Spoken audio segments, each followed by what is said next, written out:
This channel does not promote any violent, harmful, or illegal activities. All content provided by this channel is meant for an educational purpose only. বেলগাছিয়ার পরিবর্তে হাওড়ার আবর্জনা ফেলা হচ্ছে জগাছায়। লোকালয় সবুজ ধ্বংস করে ডাম্পিং গ্রাউন্ড তৈরির অভিযোগ।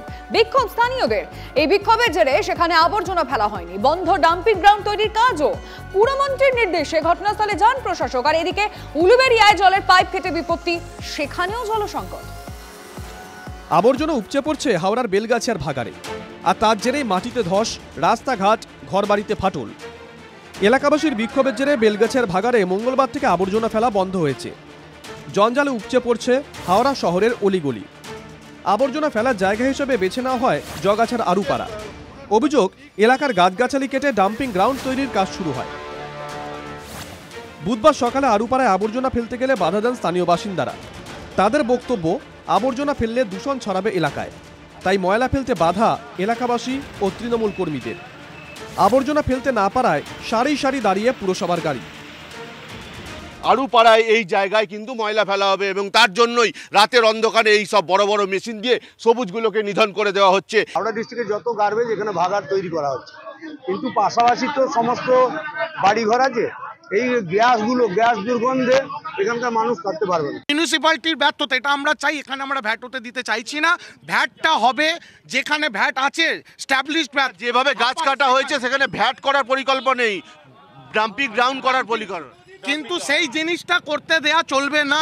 হটকারিতাই তো হচ্ছে, যেখানে যা ইচ্ছা করে দেওয়া যায়। আজকে ভেবে একটা শুভবুদ্ধি সম্পূর্ণ মানুষজন এখানে বিচার করুক, এই কনজেস্টেড এলাকার ভেতরেতে একটা ডাম্পিং গ্রাউন্ড কি করে হয়। এখানে যে পরিবেশ সৃষ্টি হচ্ছে এটা আমরা হতে দেব না। দরকার হলে ওখানে যে পরিবারগুলো বিধ্বস্ত হয়ে গেছে তাদেরকে নিয়ে সেখানে বসবাসের ব্যবস্থা করুন, তারা একটা ভালো জায়গা পাবে। পরিস্থিতি সামাল দিতে হাওড়া কমিশনারেটকে নির্দেশ পুরমন্ত্রী। হাওড়া পুরসভার প্রশাসক সুজয় চক্রবর্তীকে ঘটনাস্থলে যেতে নির্দেশ দেন ফিরহাদ হাকিম। বিকল্প জায়গা না পেলে পরিস্থিতির সমাধান সম্ভব নয়। স্থানীয়দের বোঝাতে প্রশাসককে নির্দেশ পুরমন্ত্রীর। যেখানেই আপনি ফেলুন না কেন, এই যে আরুপাড়ায় আমরা ভাবছিলাম ফেলবো, ওখানে যে মানুষ আছে তাদেরও তো গার্বেজ উৎপন্ন হচ্ছে, তো তাদের গার্বেজটা তো এক জায়গায় যাচ্ছিল। সেখানে কিছু স্যাক্রিফাইস আমাদের করতে হয় এবং এটা খুব টেম্পোরারি স্যাক্রিফাইস ছিল। আমরা সেই জন্য অনুরোধ করা হয়েছিল। শুধু এলাকাবাসী নয়, স্থানীয় তৃণমূল নেতারাও আরুপাড়ায় ডাম্পিং গ্রাউন্ড তৈরির সিদ্ধান্ত মানতে নারাজ। বিধায়কের সঙ্গে নিশ্চয়ই কথা হয়েছে, ও করতে দেবেন না উনি। ওনারও একই দাবি, যেখানে কোনো রকম পরিবেশ আমরা দূষণ করতে দেবো না। আমরা বেলগাছিয়ার হতে দেবো না। যেটা হয়ে গেছে ছেড়ে দিন। এটা আজকে 100 বছর বামফ্রন্ট থেকে করে গেছে, ভুলটা তারা করেছে, তার খেসারতটা আমাদের দিতে হচ্ছে। হাওড়ার বেলগাছিয়ার পর এবার উলবেড়িয়া জল সংকট। উলবেড়িয়া পুরসভার গরুহাটা ব্রিজের কাছে জলের পাইপ ফেটে বিপত্তি। বেশ কিছু ওয়ার্ডে জল পরিষেবা ব্যাহত। সকাল থেকে জল পাওয়া যাচ্ছে না, পাইপ ফেটে গেছে না কি হয়েছে, জল পাচ্ছি না। জলের ট্যাঙ্ক দিয়ে এলাকায় পরিস্থিতি মোকাবিলার চেষ্টা পুরসভার। শুরু হয়েছে পাইপ মেরামতির কাজ। পুরসভার চেয়ারম্যান অভয় দাসের দাবি, বৃহস্পতিবারের মধ্যেই পরিস্থিতি স্বাভাবিক হবে। দুটো একটা ওয়ার্ডে একটু জল পেয়েছে, কিন্তু পরিমাণটা হয়তো একটু কম। আমরা আশা রাখি আজকের মধ্যে সেই কাজ কমপ্লিট হবে। ক্যামেরায় বিনোদের সঙ্গে সুব্রত ও সুপ্রদীপের রিপোর্ট, TV9 বাংলা। বাংলা আবাস যোজনার ঘরের উপভোক্তাদের হুঁশিয়ারি ভিডিওর। 1 সপ্তাহের মধ্যে বাড়ি তৈরির কাজ শুরু না করলে টাকা ফেরত নেওয়া হবে। গ্রামে গ্রামে ঘুরে সতর্ক করলেন সন্দেশখালীর 2 নম্বর ব্লকের ভিডিও। বিভিন্ন পঞ্চায়েতের প্রধান উপপ্রধানদের সঙ্গে করে নিয়ে গ্রামে গ্রামে ঘোরেন ভিডিও অরুণ কুমার সামন্ত। 1000 উপভোক্তা মিলেছে যারা টাকা পেলেও এখনো বাড়ির কাজ শুরু করেননি। ভিডিও জানান, সার্ভে চলছে, আমাদের কাজ টাকা ফিরিয়ে নেওয়া নয়, কাজ শুরু করা। সেজন্যই উপভোক্তাদের সতর্ক করা হয়েছে। আপনার বাড়িতে আগেও 3-4 বার নক করে গেছে আমাদের স্টাফেরা, কিন্তু আপনারা বলেছেন যে ওই টাকায় বাড়ি করা যাবে না। ঠিকই বলেছেন যে ওই টাকায় বাড়ি করা যাবে না, ঠিক আছে। এবার গভর্নমেন্ট যে টাকাটা দিচ্ছে 1,20,000 টাকা, তার সঙ্গে আপনাকে কিছু যোগ করতে হবে, করে একটা মোটামুটি বাড়ি করতে হবে। ছাদ ঢালাই বাড়ি তো গভর্নমেন্ট করতে বলেনি আপনাকে পাকা বাড়ি করতে বলেছে। কিন্তু ব্যাপারটা হচ্ছে যে আমরা কিন্তু আর 1 সপ্তাহ আপনাকে টাইম দেবো। 1 সপ্তাহের মধ্যে আপনি তো বাড়ি করার যে একটা প্রস্তুতি লাগে, যে ইট নিয়ে আসা, বালি নিয়ে আসা, সিমেন্ট নিয়ে আসা, আমার কথা শুনে নিন আপনি। আমি 1 সপ্তাহ পরে আসবো, আপনি যদি কোনো মালপত্র না নিয়ে আসেন তাহলে কিন্তু আমরা টাকা ব্যাক করাবো। ঠিক আছে, শুধু টাকা ব্যাক করাবো নয়, আপনার কিন্তু আমরা সমস্ত অ্যাকাউন্ট আমরা ফ্রিজ করবো, ক্লোজ করে দেবো, যত আপনার অ্যাকাউন্ট আছে ব্যাংকে। আপনি কোনো ব্যাংকের অ্যাকাউন্ট থেকে কোনো টাকা তুলতে পারবেন না। আপনার যেখানে যা অ্যাকাউন্ট আছে। আচ্ছা আমি কি বলছি হ্যাঁ মাল তুলে নিয়ে আসলে তো আসলে হ্যাঁ তাহলে আপনি এতদিন আনেননি কেন? 2.5 মাস হয়ে গেল, আজকে আপনি চৈত্র মাসের কথা কেন বলছেন? নিম্নমানের সামগ্রী দিয়ে রাস্তা তৈরির অভিযোগ। স্বরূপনগরে বিথারি পঞ্চায়েতের পবনকাঠি এলাকায় পিডব্লিউডি ইঞ্জিনিয়ার, ঠিকাদার ও পূর্ত দপ্তরের আধিকারিকদের ঘিরে বিক্ষোভ গ্রামবাসীদের। বিক্ষোভকারীদের অভিযোগ, আর 5 কিলোমিটার রাস্তা তৈরি হয়েছে, কিন্তু সেই রাস্তা তৈরি হয়েছে খুবই নিম্নমানের। এমনকি যেসব জায়গায় গার্ডওয়াল করার কথা সেগুলো হয়নি। রাস্তা পরিদর্শনে পিডব্লিউডি ইঞ্জিনিয়ার, পিডব্লিউডি আধিকারিক ও ঠিকাদার আসলে তাদেরকে ঘিরে বিক্ষোভ দেখায় গ্রামবাসীরা। তাদের দাবি অবিলম্বে এই রাস্তা সঠিকভাবে করতে হবে। আপনি বারবার বলছেন যে ডিএম অফিসে যেতে, ডিএম অফিস কি আমরা গিয়ে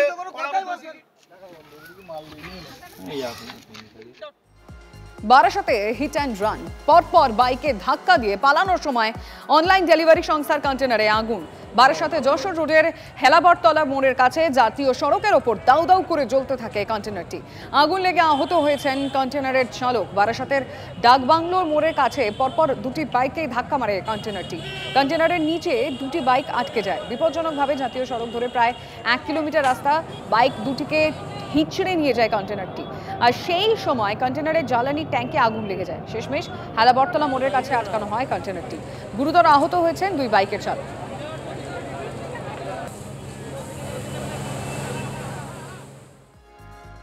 এখনই খেলা নয়, মাঠ প্রস্তুত করতে এখনো সময় লাগবে।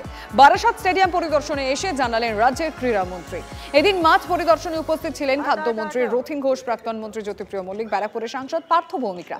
আর এদিন অরূপ বিশ্বাস জানান যে মাঠ এখনো প্রস্তুত নয়। মাঠে বালি ফেলে ওয়াটার লেভেল করে ভারী রোলার করতে হবে। তিনি আরো জানিয়েছেন আগামী 4 জুন তিনি ফের মাঠ পরিদর্শনে আসবেন। আর তখন মাঠ প্রস্তুত হয়ে গেলে একটি উদ্বোধনী অনুষ্ঠানের মধ্যে দিয়ে বারাসাত বিদ্যাসাগর ক্রীড়াঙ্গন নতুন করে উদ্বোধন করা হবে। পাশাপাশি প্র্যাকটিসের জন্য স্টেডিয়াম সংলগ্ন 2টি মাঠকে প্রস্তুত করা হবে। আগামী মৌসুমে কলকাতা লিগ থেকেই বারাসাত বিদ্যাসাগর ক্রীড়াঙ্গনে ফুটবলের দামামা বাজতে পারে। রাস্তাটা ব্যান্ড হয়ে গেছে, তাই এখন সব ক্লে কোটেই খেলা হচ্ছে, কোথাও স্যান্ড কোথাও ক্লে। যেটা ক্লে মাঠ, কিছুটা স্যান্ডও আছে, সেটা দিয়ে আমরা করছি। কিন্তু আরেকটু সময় লাগবে, কারণ যতক্ষণ ঘাসগুলো মোটামুটি 6 ইঞ্চির মতো ভার্টিক্যালি খুব তাড়াতাড়ি বাড়ে, হরিজন্টালি মিনিমাম 6 ইঞ্চি না হলে গ্রিপটা থাকে না মাটিতে। ফলে যখনই খেলা হবে ঘাসটা উঠে যাবে, আবার ন্যাড়া হয়ে যাবে। ফলে আরও 2 মাস লাগবে এটাকে তৈরি করতে। তারপর থেকে আমাদের যেটা ইচ্ছে আছে, এবার কলকাতা প্রিমিয়ার লিগের খেলাগুলো এবার বারাসাতে হবে। আসল ওষুধের বাক্সে মিশে যাচ্ছে নকল ওষুধ। কলকাতায় ফের সন্দেহজনক ওষুধ চক্রের পর্দাফাঁস। কলকাতার 4 ওষুধের বাজারে হানা দেয় রাজ্য ড্রাগ কন্ট্রোল। বাজেয়াপ্ত করা হয় প্রায় 20 লাখ টাকা নকল ওষুধ। ভাবুন একবার, ওষুধের বদলে কি খাচ্ছি আমরা? রোগ সারানোর বদলে রোগ বাড়িয়ে ফেলছি না তো? ওষুধের রোগ সারাবে কে? পেটে ব্যথা হলে আপনি কি হাই প্রেশার বা সুগারের ওষুধ খান? পেটে ব্যথা হলেই অ্যান্টাসিড খেয়ে ফেলেন, কিংবা কোনো কারণে অ্যান্টিবায়োটিক খাচ্ছেন? তাহলে কিন্তু সাবধান, দোকান থেকে সরল বিশ্বাসে যে ওষুধ কিনে আনছেন সেটা নকলও হতে পারে। ফের সন্দেহজনক ওষুধ চক্রের পর্দাফাঁস। আসল ওষুধের বাক্সের মধ্যেই মিশিয়ে দেওয়া হচ্ছে নকল ওষুধ। রাজ্য ড্রাগ কন্ট্রোলের হানায় চোখ কপালে তোলা তথ্য। প্রেশার থেকে সুগারের ট্যাবলেট, নামী কোম্পানির ওষুধই জাল। তদন্তকারীদের চোখে ধুলো দিতে 70-30-এর ছক অসাধু কারবারিদের। মানে একটা বাক্সে যদি 10টা ওষুধের পাতা থাকে, তার মধ্যে 7টা আসল, বাকি 3টে জাল। মঙ্গলবার কলকাতায় 4 জায়গায় একসঙ্গে হানা দেয় রাজ্য ড্রাগ কন্ট্রোল। মেহতা বিল্ডিং, গিরিয়া trade centre, Gandhi market, Bagri market, এই 4 জায়গায় 6টি দলে ভাগ হয়ে পাইকারি ওষুধ বিক্রির দোকানে দিনভর চিরুনি তল্লাশি চালান 19 জন ড্রাগ ইন্সপেক্টর। দিনের শেষে 15টি সন্দেহজনক ওষুধ বাজেয়াপ্ত করা হয়। আনুমানিক 20 লক্ষ টাকার ওষুধ বাজেয়াপ্ত করা হয়েছে। TV9 বাংলার ক্যামেরায় ধরা পড়েছে চাঞ্চল্যকর ছবি।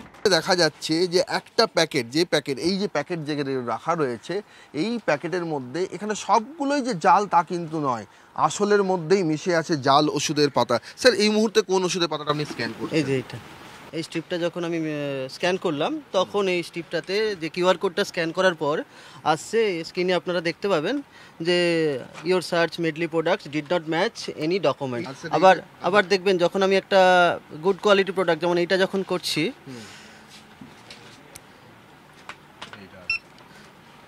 সেক্ষেত্রে দেখুন এখানে এটা হচ্ছে প্রোডাক্ট ইন্টিগ্রিটি, এটা যখন দেখাচ্ছে জেনুইন মেডিসিন, এটা জেনুইন মেডিসিন দেখালো এবং ব্যাচ নাম্বারও ম্যাচ করে গেল। সন্দেহের তালিকায় কোন কোন ওষুধ রয়েছে একবার দেখে নিন।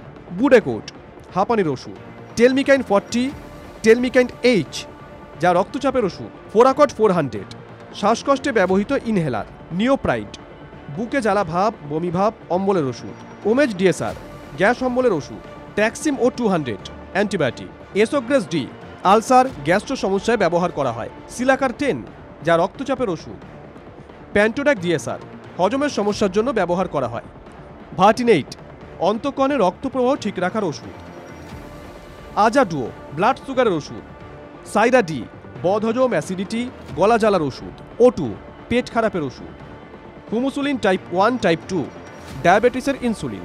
কিভাবে এই জাল ওষুধের থেকে বাঁচা সম্ভব? হোলসেলারদের কি পরামর্শ দিচ্ছেন ড্রাগ কন্ট্রোলের আধিকারিকরা? ড্রাগ কন্ট্রোল চেষ্টা করে যাচ্ছে যাতে অ্যাওয়ারনেস হয়।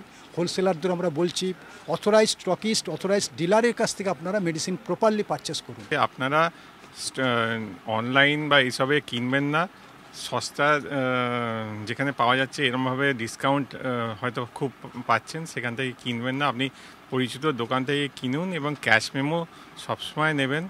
ক্যাশ মেমোর সঙ্গে আপনি মিলিয়ে দেখে নেবেন যে ব্যাচ নাম্বারটা যেটা আপনার ক্যাশ মেমোতে দেওয়া আছে তার সঙ্গে প্রোডাক্টের ওপর যে ক্যাশ মেমো যে ব্যাচ নাম্বারটা সেটা মিলছে কিনা। বিক্রেতারা কি বলছেন? কি করে বিশ্বাস করবেন যে সে ঝাল করবে কি না করবে, ভিতরে কি আছে কি না আছে আপনি কি করে বুঝবেন? আমি স্টকিস্ট হয়ে যদি আমি 10% পাই, সেই মালটা 20% 25% আসবে তো কোথা দিয়ে? কোথা দিয়ে?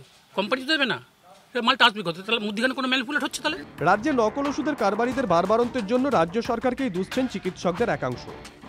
রাজ্যের মানুষকে বুঝতে হবে ভেজাল ওষুধের হাত থেকে বাঁচতে গেলে এটা দরকার যে যারা ভেজাল করছে, যারা এই সিস্টেমে ভেজাল ঢুকিয়েছে, দুর্নীতি ঢুকিয়েছে, প্রাতিষ্ঠানিক দুর্নীতি, তাদের উপরে না ফেলতে পারলে হচ্ছে যে এই দুর্নীতি, এই ভেজাল ওষুধ তাদেরকে খেতে হবে। ড্রাগ কন্ট্রোলের যে সার্ভিলেন্স, সেখানে একটা বিরাট ঘাটতি রয়েছে, বিরাট ঘাটতি।